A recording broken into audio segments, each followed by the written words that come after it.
السلام علیکم۔ دو عورتیں قاضی ابن ابی لیلہ کی عدالت میں پہنچ گئیں۔ یہ اپنے زمانے کے مشہور و معروف قاضی تھے۔ قاضی نے پوچھا، تم دونوں میں سے کس نے بات پہلے کرنی ہے؟ ان میں بڑی عمر والی خاتون نے دوسری سے کہا، تم اپنی بات قاضی صاحب کے آگے رکھو۔ وہ کہنے لگی، قاضی صاحب، یہ میری پھوپھی ہے، میں اسے امی کہتی ہوں، کیونکہ میرے والد کے انتقال کے بعد اسی نے میری پرورش کی ہے یہاں تک کہ میں جوان ہو گئی۔ قاضی نے پوچھا، اس کے بعد؟ وہ کہنے لگی، پھر میرے چچا کے بیٹے نے منگنی کا پیغام بھیجا، انہوں نے ان سے میری شادی کر دی۔ میری شادی کو کئی سال گزر گئے، ازدواجی زندگی خوب گزر رہی تھی۔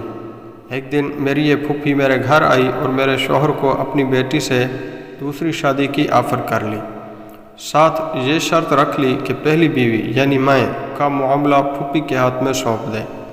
میرے شوہر نے کنواری دوشیزہ سے شادی کے چکر میں شرط مان لی۔ میرے شوہر کی دوسری شادی ہوئی۔ سہاگ رات کو میری پھوپھی میرے پاس آئی اور مجھ سے کہا، تمہارے شوہر کے ساتھ میں نے اپنی بیٹی بیاہ دی ہے، تمہارا شوہر نے تمہارا معاملہ میرے ہاتھ میں سونپ دیا ہے، تجھے تیرے شوہر کی وکالت کرتے ہوئے میں طلاق دیتی ہوں۔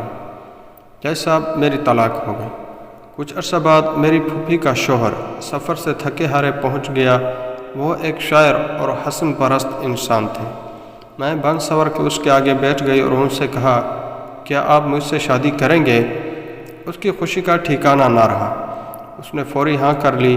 میں نے ان کے سامنے شرط رکھ لی کہ آپ کی پہلی بیوی یعنی میری پھوپھی کا معاملہ میرے ہاتھ سونپ دیں۔ اس نے ایسا ہی کیا۔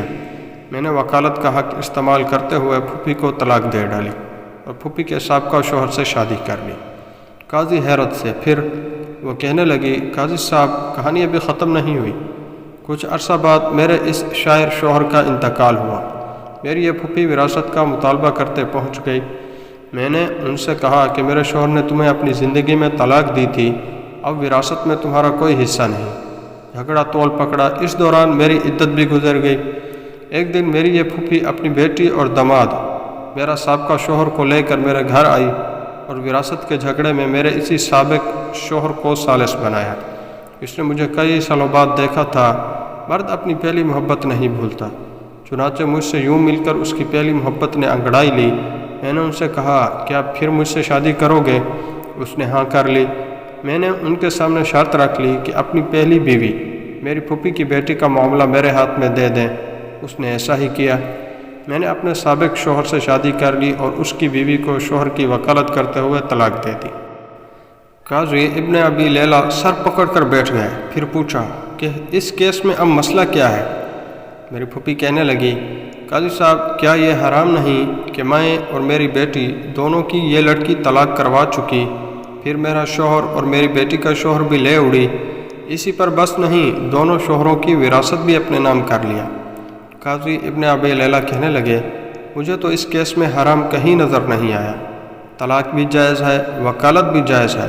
طلاق کے بعد بیوی سابقہ شوہر کے پاس دوبارہ جا سکتی ہے، بشرط یہ کہ درمیان میں کسی اور سے اس کی شادی ہو کر طلاق یا شوہر فوت ہوا ہو۔ تمہاری کہانی میں بھی ایسا ہی ہوا ہے۔ اس کے بعد قاضی صاحب نے خلیفہ منصور کو یہ واقعہ سنایا۔